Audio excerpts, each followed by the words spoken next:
எப்போதுமே தூங்குகிறவர்களை எழுப்புவதே இந்த கவிதைக்கு வேலையாகி போய்விட்டது. இந்த மேலையும் அதற்கு விதிவிலக்கலை என்று நினைக்கிறேன்.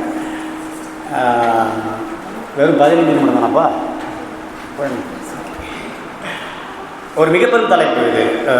மொழி தோன்றிய ஆதிகாலத்திலிருந்து இப்பிரபஞ்சம் முடிய போகிற வரைக்கும் விடை கிடைக்காத ஒரு கேள்வி தான் இது. இந்த எது கவிதை என்பது. ஜெய கிருஷ்ணமூர்த்தி சொல்லுவாங்கள, மீன்ஸ் இஸ் த எண்ட், வழிகளே உங்களுடைய இலக்கு. அதுதான் இந்த கேள்வி காலகாலத்துக்கும் அதனுடைய தனக்கே தன ஒரு பேரளவோடு அப்படியே இருக்கும். இதுதான் கவிதை, இதுவரை எழுதப்பட்ட கவிதைகளுக்கான அத்தனை கவிதைகளுக்குமான காரணம் எது கவிதை என்று தெரியாதது தான். அந்த புதிர் உடைபடுகிற போது கவிதையும் தான் தொழிற்படுகிற இடத்தை, அந்த செயலை நிறுத்திக் கொள்கிறது என்பது என்னுடைய பார்வை. இங்கே வெறும் 15 நிமிஷம் இருக்கிறது அப்படிங்கிறதுனால இந்த எது கவிதை என்பதை ஒரு வாசகன் தான் சொல்லிவிட முடியும். ஒரு கவிதை புரிந்து கொள்வதற்கு 3 விஷயங்கள் ரொம்ப முக்கியம். வாசிப்பு பின்புலம், உணர்ந்தறியும் திறம், அப்புறம் அப்போதைய மனம்.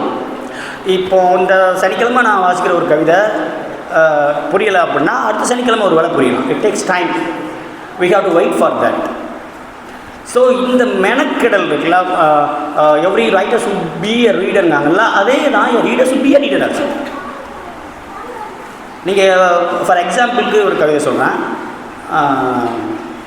பாவம் இந்த காஃப்கா, வேறு தேர்வுகள் இல்லை அவனுக்கு கரப்பான் பூச்சியாய் மாறுவதை தவிர்த்து.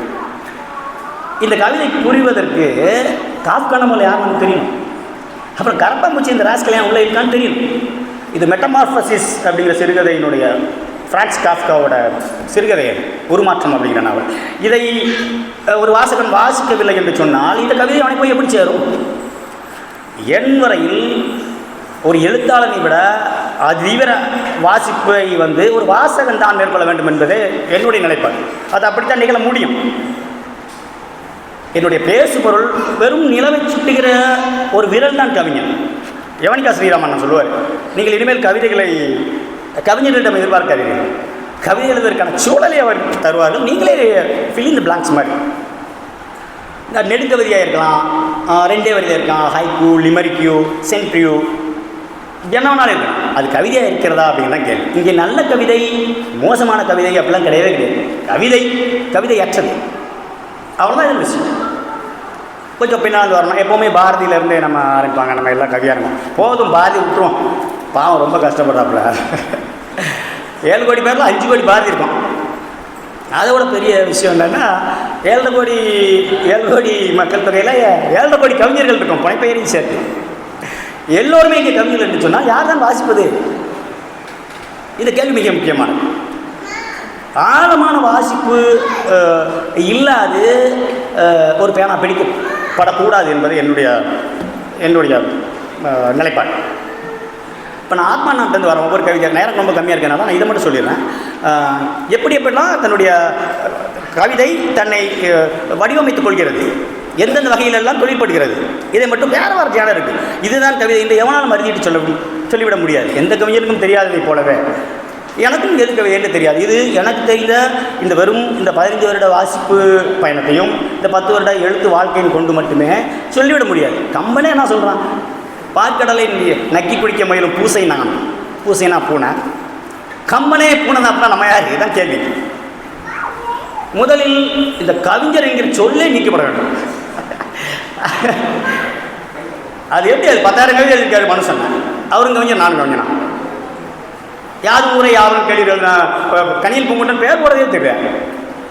எத்தனை சங்க புலவர்கள் தங்களுடைய பெயர்களை பதிவு பண்ண வேண்டும் என்று நினைத்திருக்கிறார்கள்? ஒரு ஃபோட்டோ இருந்தால் கொடுங்கண்ணா அப்படின்னா, என் கவிதை தான் இந்த ஃபோட்டோ கொடுங்க, என் ஃபோட்டோ இல்லடா நான் சைன் பண்ணிட்டேன். இதுதான் இங்கே விஷயம்.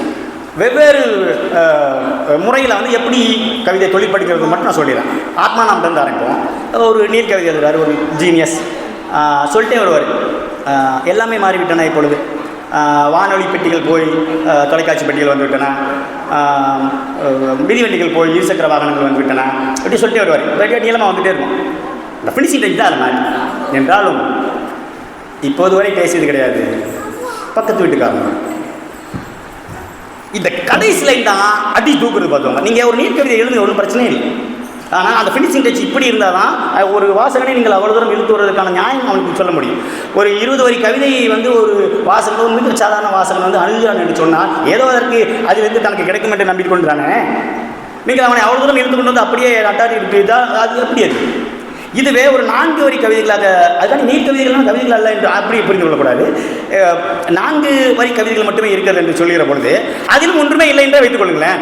அவனுடைய நேரம் குறையும் தானே. இந்த பிரபாகர் சார் சொல்றாரு, வாசகனோட நேரத்தை களவாக்கூடாத முத்து, அவ்வளோதான் விஷயம். அதனால் 4 லைனில் இருக்கிறது மட்டும்தான் கவிதை, ஒரு 10 வரியில் இருக்கிறது கவிதை அற்றது, அப்படியா இருக்கு? அப்படி கிடையாது. அப்புறம் எல்லா டைமும் ஒரு கவிதையிலிருந்து எதையாவது நீங்கள் எதிர்பார்த்து கொண்டே இருக்கிறீர்கள். ஒரு கவிதையுடைய நோக்கம் யாரையும் மாற்றுவது கிடையாது. நீங்கள் அப்படி புரிந்து கொண்டால் அது உங்கள் பாடு. ஒரு கவிதை யாராலும் வாசிக்கப்படவில்லை என்றாலும் அது கவிதையாகவே தன்னை நிலைநிறுத்திக் கொள்கின்ற ஒரு தகவமைப்பை பெற்றது. மறுபடியும் ஆத்மா நான் பெற்ற ஒன்று, திடீரென்று கடவுள் முன்னால் தோன்றினார். எதுவுமே கேட்க தோன்றவில்லை. அது அப்படி தானே இருக்கும். ஒன்றுமே கேட்க தோணாது. நீங்கள் நினச்சி பாருங்கள், கடவுள் திடீர்னு அவங்க முன்னால் வரணும், உங்களுக்கு கேட்பதற்கு ஒன்றுமே இருக்காது. அப்புறம் எதுவுமே கேட்க தோன்றவில்லை, அவரும் புன்னகைத்து போய்விட்டார். ஆனாலும் மனதில் அப்படி ஒரு நிம்மதி.